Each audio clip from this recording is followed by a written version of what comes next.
Peace is a state of mind. For a 21st century birthday in times of war,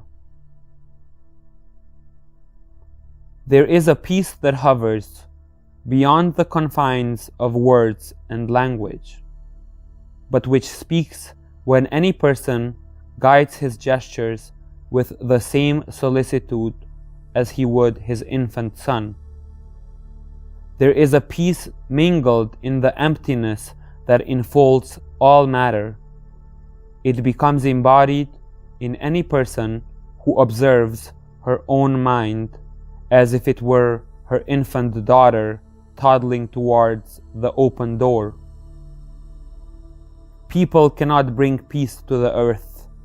People cannot forge it like a blade, nor crack its core and release its radioactive blaze. Peace will arrive when sermons stop, when missionaries of every creed and of every degree get converted to the simple truths that defy all books and buildings. Peace will bowl us over like summer surf when we stop holding on to religion, nationality, ethnicity, or gender. Peace is felt as the universal gift of life and death that unites all living beings. Peace runs free outside the corals of compartmentalized identity. Peace will shower down upon us like a corona of autumn leaves in our ripening years. In those golden days, every person will meditate in quiet self-contentment, dawn and dusk, like gleaming orbs reflecting the arising and declining sun. The only scripture left will be one line: discern what helps, refrain from harm, purify your mind. The old generations of peace pick their way along the middle path between the dichotomies. They have no uniforms or creeds. They do not grab lecterns and limelights. They wend long trails past timidity, avoiding those who rationalize compliance as peacemaking or acquiescence as dialogue and compromise. When the windstorm strikes, every leaf flickers downward on its own fated final course. Coyotes howl in the night in troops, the owls alone. In the noisy hours of catastrophe, the airwaves and street corners fill with self-proclaimed priests and prognosticators. But there are ancient footprints leading on a path of peace, where the staunch and uninfluenceable gray ones lean on their staffs for a breather and then walk on following the unmistakable single-file track. In the quiet days, the villagers believe the unruffled flow signifies deep, clean water. Those who watch the river carefully know the forces of destruction have never left this earth. Minds with scars continue to plot their holy wars in the still swirling eddies and currents, and the water is always red with silt and clay. You cannot sift the river with ideas. You cannot puncture it to cleanse it. The deep unwelling springs of peace are never situational or acute.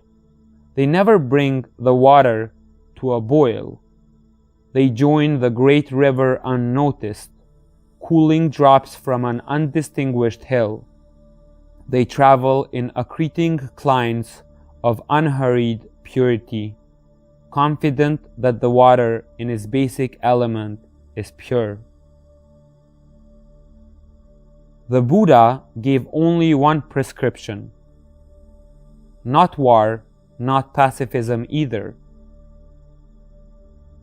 Did you imagine the Buddha as a yielder, as a sycophant, as someone toadying to the unrepentant murderer and so endorsing some murder more? Did you imagine the Buddha strategic, building alliance with tyrants to keep the current calm, claiming unprincipled enabling as peacemaking? The Buddha spoke his mind, made his point, never coddled, never aligned, never equivocated to sound acceptable or in fashion. He upbraided every view. The peace he taught was to actively dispel delusion from oneself and from those who could follow well. He advised nonviolence for those who plunged into a lifelong effort, a whole embracing way. He taught a lifetime path to shape a new humanity, starting with oneself and spread by inspirational example. He did not prescribe that humankind lie down before the demonic, the jihads and the crusaders. He did not say that peace would ooze out of the apologists who quickly fawn to butchers in the act of butchery. He vigorously rebuked eternalists who claimed their opinions sprang from imaginary gods. In all his discourses to kings and nobles, he never disparaged good judges and good generals. Peace is not a homily that the comfortable and secure dictate from on high down into the heads of anguished victims. Peace will not be lassoed to our shins this year, this decade, this era. Peace is a long, long path. Our bodies are its stepping stones.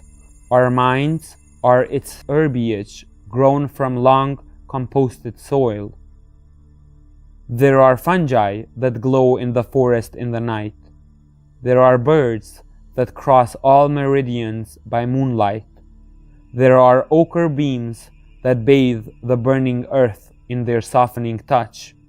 There are people meditating tonight who rebuff the barrage of black books that are rocking the ark of the world. I put my faith in you, young mothers who are nursing babies. I put my faith in you, empiricists whose sense of time transforms the galaxies into fireflies. I put my faith in all of you who are scientific and rational, who speak up clearly about the limits of conviction and the known. It is through self-importance that people delude themselves into beliefs. Wherever humans howl, a self-appointed, self-important idea empowers their entitlement. Hate is the appendix of earnest ideology. Peace is a state of mind that antedates ideas of any kind. The mind can never find peace, but peace returns to the letting go mind as a child runs to greet his returning mother. Meditate on the transience of sensations of the self. Let go of yourself 100,000 times.